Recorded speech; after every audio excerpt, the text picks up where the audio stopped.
أعوذ بالله من الشيطان الرجيم بسم الله الرحمن الرحيم দয়াময় পরম দয়ালু আল্লাহর নামে।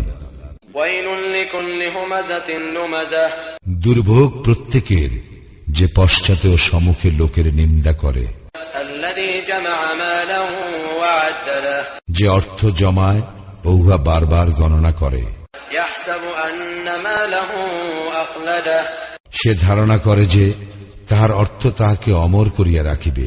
كلا لينبذن في الحطمة কখনো না, সে অবশ্যই নিক্ষিপ্ত হইবে হুতামায়। وما أدراك ما الحطمة তুমি কি জানো হুতামা কি? نار الله الموقدة ইহা আল্লাহর প্রজ্বলিত হুতাশন, التي تطلع على الأفئدة যাহা হৃদয়কে গ্রাস করিবে। إنها عليهم مؤصدة নিশ্চয়ই ইহা উহাদেরকে পরিবেষ্টন করিয়া রাখিবে في عمد ممددة দীর্ঘায়িত স্তম্ভ সমূহে।